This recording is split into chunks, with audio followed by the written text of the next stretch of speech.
So this psyop thing is bigger than I think people are willing to address. Uh,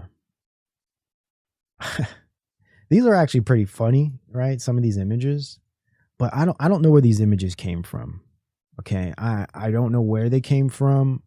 I don't know, so I don't want to sound ignorant here because I haven't really even done the research to figure out who's behind these images. But if I'm going to just make a guess, just personally, I wouldn't be surprised if these images came out of some intelligence, just as a way to introduce this new wave of deep fakes, right? I think this is a big part of the goal here is let's try to put out as much insanity and craziness as possible so no one will know what's real. And then we can create a ministry of truth, a ministry of reality. The ontological authority. Could that be what we're moving towards?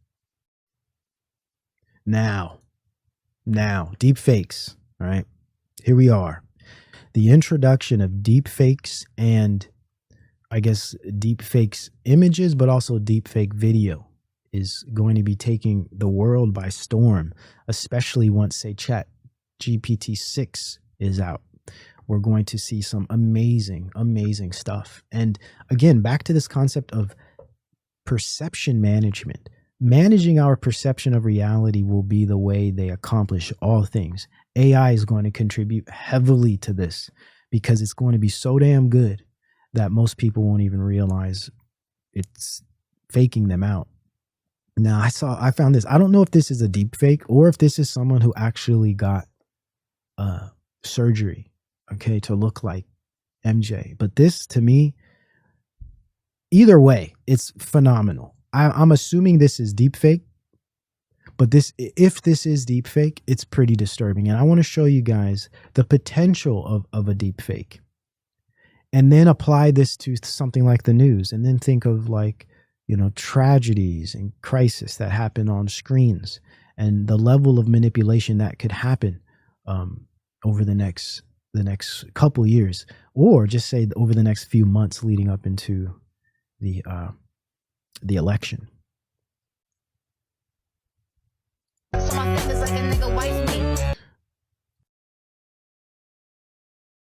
not trying to get hit for that audio. Hold up. We'll just play the.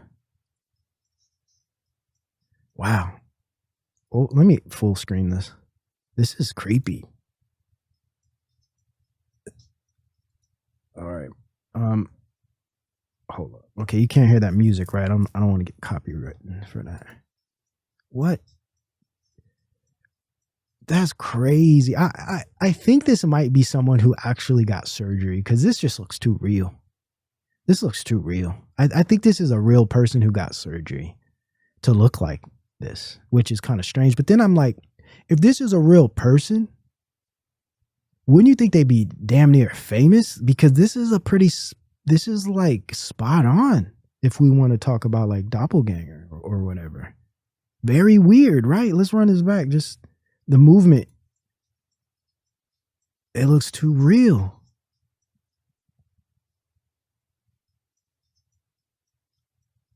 I can't tell. It looks too real. And I guess this is the thing. This is the point. Who knows what's real, what's not? Did this dude get surgery? Or is this a deep fake?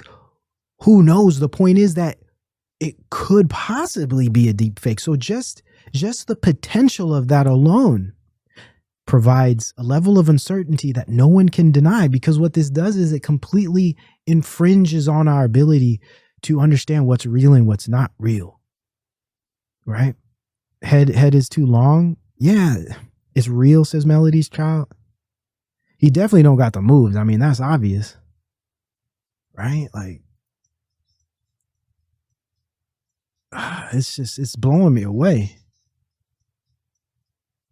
It's creepy, man. Super creepy, but I'm showing you guys. Use your intuition.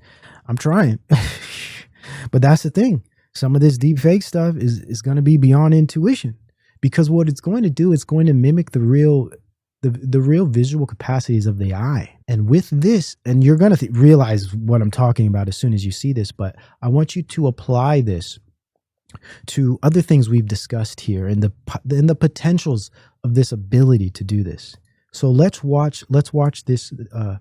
It's a clip from a documentary on, let me see, it's on, what channel is this on? Or Prime Video. Okay, it's called Undercover Underage. All right, and I'm assuming it's probably a decent documentary, especially when you think about its content. And it's about predators, right? Online predators. Important issue right now that I think also is going to be. We will see some new psyops here regarding this, and it's going to be another angle to authenticate people online, to prove you're not a predator. Basically, look out for it. It's coming. I'm telling you. That's why a lot of people say, oh, AI, it's not just AI. It's online bullying. It's child protection. There's a lot of different angles they're taking and they're going to take over the next several years to force this type of authentication for biometrics. Child protection as well as like things like stalking, identity profiling. All of these different things are going to be additional ways that they bring in this type of digital ID or digital authentication to be on social media. Check this out. Pretty interesting. Check out how they created this person.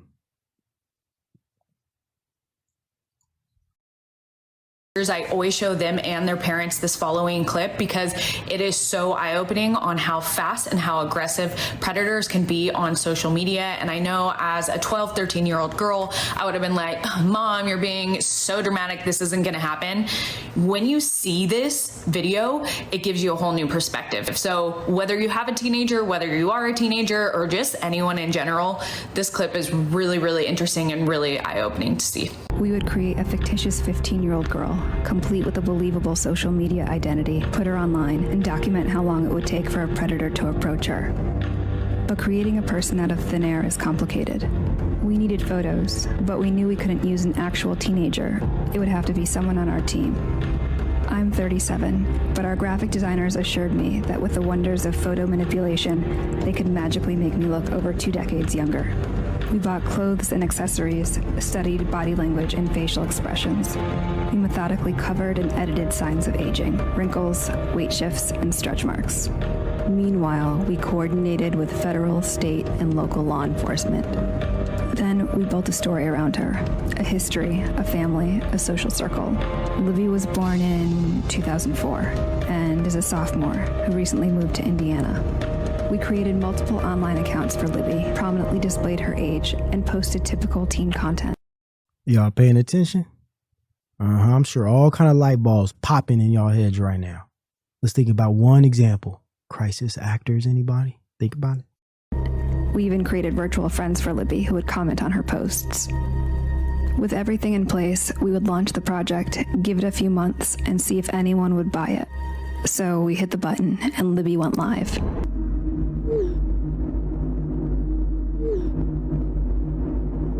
Within the first hour of posting on Libby's accounts, 7 adult men contacted her.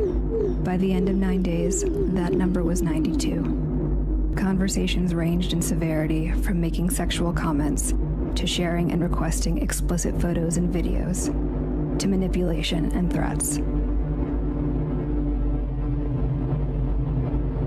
The onslaught was so massive, it took 5 of us playing Libby full-time to keep up. We decided to move off-site where we could scale up. I teach self-defense, and whenever... Now, something to consider. Do you see how easily they created Libby? Created an online person, guys. Now, what we're doing is we're doing an indirect observation here. We're not even considering what this documentary is about at all. We're addressing it from its technological methodology in producing a being. This is evidence for the literal virtual construction of a human that can be done in many different applications.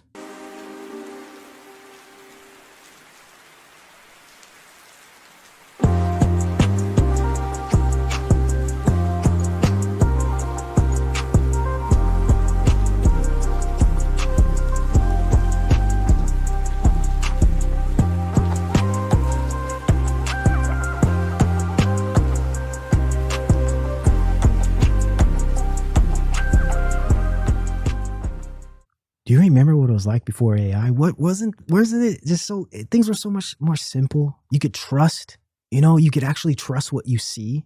You don't have this endless fear or uncertainty of what you're looking at.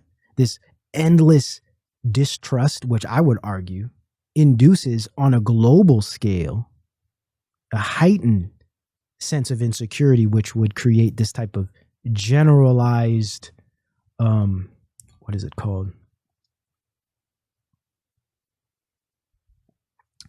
Generalized hypervigilance. Think about it. We've talked about hypervigilance in the past with regard to mental illness. Imagine what not being able to trust your own eyes produces in a population of people. Yeah. Generalized hypervigilance. We might be thinking, yeah, man, remember when we could just trust, we could look up something and see an image and know it's real? Well, let's go back even further, back into my day. Yeah. I remember a time before the damn internet. I remember when there was no such thing as the internet. Or I remember when it just came out. I was a little older than these guys here. I was about 15 when this was filmed. But I remember these days, and I think about this all the time. And it just makes this concept of AI so much more richer when we think about what we used to talk about. Man, remember before the internet? Let's look back. Let's go back before the internet. Hey, why should I be on the internet? Why? Well, by the time we're in college, the internet will be our telephone, television, shopping center, and workplace. And it's already got more stuff in it than you could possibly imagine. In less than an hour, you can visit the planet Jupiter, take a tour of the Sistine Chapel, Do research on the rainforest, get soccer scores for a team in Italy, chat with a friend in Australia, and I even found a recipe for cat food cupcakes.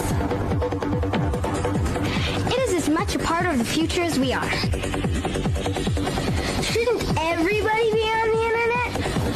Yes!